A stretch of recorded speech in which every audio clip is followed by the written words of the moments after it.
नवोदय पाठशाला में आपका स्वागत है दोस्तों। आज हम स्नातक स्तरीय परीक्षा का पेपर सॉल्व करेंगे जो कि 31 दिसंबर 2023 को हुआ है।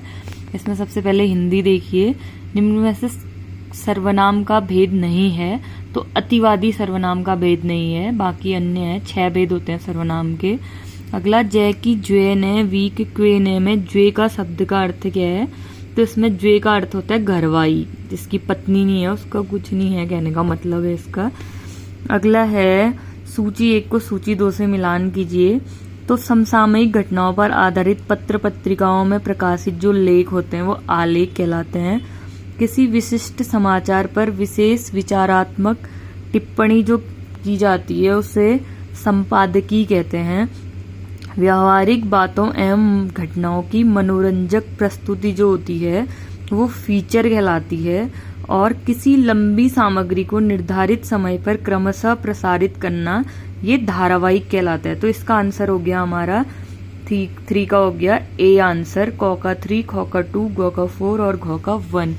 अगला आंसर है, सूची 1 को सूची 2 से सुमेलित कीजिए। इसमें दावत हमारा आगत शब्द है, थैला हमारा देशज शब्द है, पंकज योगरूढ़ शब्द है और तहसीलदार संकर शब्द है, कि जो कि तहसील और दार 2 शब्दों के योग से बना हुआ है।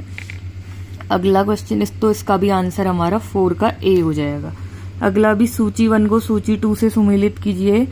जो न करने योग्य है वो अकरणीय कहलाता है। जहां पहुंचा न जा सके अगम्य हो गया, जिसके पास कुछ न हो अकिंचन हो गया और जिसकी गिनती न की जा सके अगणनीय हो गया। तो इसलिए 5 का आंसर हो गया हमारा बी।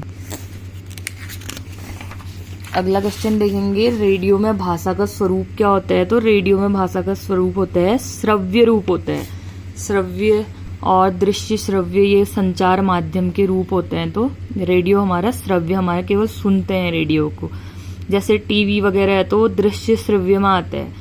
अगला है, देवनागरी के अतिरिक्त हिंदी भाषा लिखी जाती है। तो हिंदी भाषा कैथी या महाजनी लिपि में लिखी जाती है। उसके बाद अगला है, निम्न में से सही युग्म छांटिए। तो अंतस्थ व्यंजन योर और लॉ व, तो लॉ इसमें है, तो यही आंसर हमारा सही है। 9वां क्वेश्चन है हमारा, सुमेलित कीजिए। राहुल घर जा रहा है। जब कोई भी कार्य का होने का पता चलता है तो विधिवाचक हो गया राहुल घर जाओ, तो ये आज्ञार्थक है। क्या राहुल घर जा रहा है? प्रश्नवाचक क्वेश्चन है, प्रश्नवाचक वाक्य। और शायद राहुल घर जा रहा है, यह संदेशवाचक है। तो 90 का आंसर हमारा हो गया डी आंसर। अनुधन एषण में कौन सी संधि है? अनुधन एषण में हमारी यण संधि होती है। जब पहले शब्द में उ ए ऐ आएगा और अगले में हमारा ए आई ओ, तो यण संधि होती है वहां पे। यण संधि इसका आंसर है। जौनसार में स्थानीय ज्योतिष की भाषा किस पुस्तक में लिखी जाती है, उसे क्या कहते हैं? तो पात्रा तो कुमाऊं में भी कहते हैं दोस्तों। मैं तो उसका सांचो या बगोई करके आई हूँ, ये मुझे बहुत ज्यादा कंफर्म नहीं है, आप देख लीजिएगा इसको। हे खग मृग हे मधुकर श्रेणी, तुम देखी सीता मृग नैनी।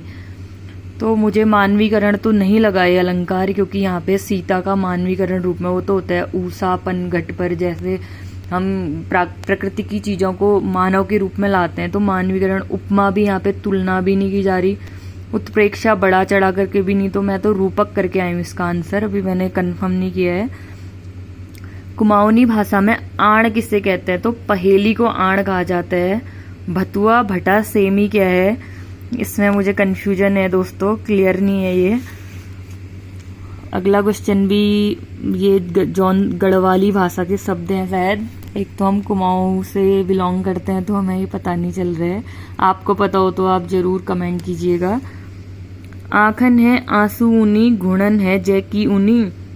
इस लोकोक्ति का अर्थ क्या होगा? तो इसका होगा आत्मीय जनों को सहानुभूति होती है, दूसरों को नहीं।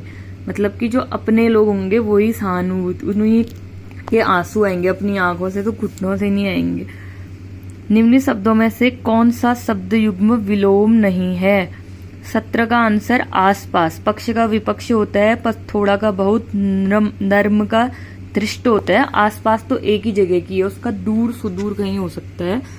अगला क्वेश्चन है, कौन सा कथन असत्य है?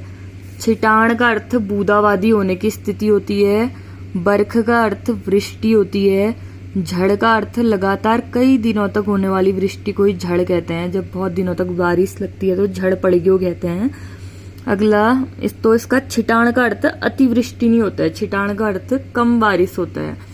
अगला है हमारा, पराई वस्तु के दिखावे में कष्ट होने की स्थिति कौन सी है, क्या प्रकट करती है लोकोक्ति? तो यह है वीराणा सोनन नाक दुखैण, दूसरे के सोना पहन के अपना नाक में दर्द करना, तो यही इसका आंसर होगा। अगला आंसर, गढ़वाली शब्द उडवार के संबंध में कौन सा उपयुक्त है? तो ये भी मुझे बहुत ज्यादा कंफर्म नहीं है, मैं तो इसका अनाज उधार मांग कर करके आई हूँ।